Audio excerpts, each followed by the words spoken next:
The Department of Homeland Security says time's up for some 200,000 El Salvadorans who have been in this country under a temporary protected status for years.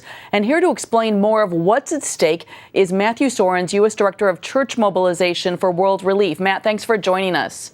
Yeah, thanks for having me, Heather. Matt, tell us about this particular group of people. How long have they been here, and what does it look like is going to happen to them now? So these particular individuals, and there's estimates are somewhere around 200,000 individuals, have all been in lawful status since at least 2001. And some of them were here, all of them were here before that, either on a temporary visa or unlawfully. But so we know they've all been here at least since 2001, so about 17 years. And what will happen now, as temporary protected status has been withdrawn or is being withdrawn in the coming months, is they will be legally they will lose their work authorization, and they will be expected to either voluntarily return or they'll be at risk of deportation. So really in limbo. You mentioned on Twitter that a lot of these Salvadorans are Christians. What do we know about their faith? Yeah, well, if you look geographically, El Salvador is actually one of the most Christian countries in Latin America, particularly evangelical Christian. So Salvadorans are disproportionately represented in Spanish-speaking churches in the United States. So, I go to a Spanish-speaking church, and there are Spanish-speaking churches throughout the United States that have really been blessed by people from El Salvador. And unfortunately, many of those people have been able to be here lawfully because of temporary protected status. They have raised their families here with that status. And as this goes away, they are being expected to make really difficult decisions of departing or staying unlawfully in the country, or maybe the parents depart, but the children, because most of these people have had kids born in the U.S. in the last 17 or more years.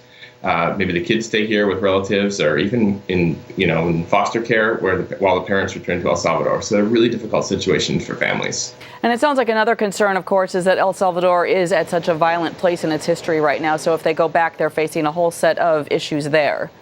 Absolutely. I was in El Salvador back in May, and every church that I visited had stories of the violence that's affecting El Salvador right now, driven by gangs. And the sad reality is young people are actually in some of the most risk of being either recruited into a gang, or if they refuse, being threatened with violence. That's where I'm particularly concerned about these children, roughly 190,000 U.S. citizen kids who, if they go back with their parents, the kids won't be going back because they've never been to El Salvador, but if they go with their parents to El Salvador, they could be uniquely threatened by these gangs, and the risk of violence is very significant. El Salvador has had the #1 homicide rate in the world in the last several years. So, Matt, at this point, what would you like to see happen given this move by the Department of Homeland Security?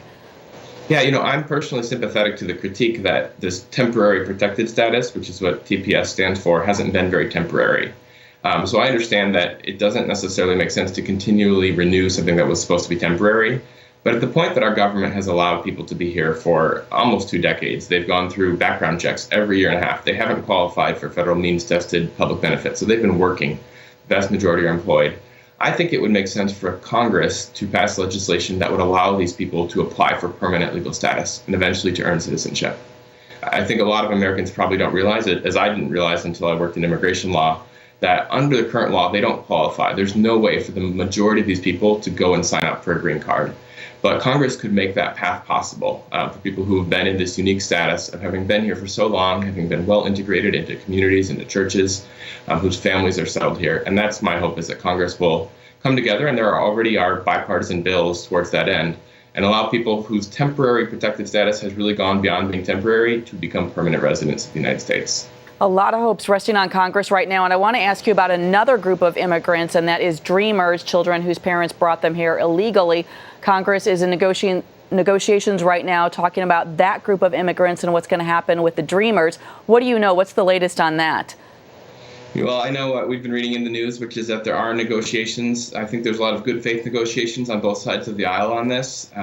I really am hoping and praying, because this affects so many young people who I know personally, again, who are also part of local churches in so many cases, that Congress can come together and find an agreement that says, look, these are people who didn't make the choice to come here. They were brought here as kids. They've done everything our government has asked of them. In the last several years, they've come forward. They've paid fees. They've gone through background checks. And now they're working. They're in school in many cases. Let's allow them then to contribute, to continue working, to continue paying taxes. Because already there are people every day losing their status because they missed the deadline to file to renew DACA. And starting in March, that number will go from about 100 per day to about 1,000 per day. And employers will be required to lay those people off. They will be at risk of deportation. It's a very serious situation, and I'm hoping and praying that Congress can come together, find the deal. There could be ways to improve our border security in the midst of this as well. I think we're open to that. But for me, the most urgent situation is these young people. I have colleagues who are affected by this who World Relief would have to lay off if the Congress doesn't find a solution. So it's a very urgent situation. Well, Matt, what's your take on the bottom?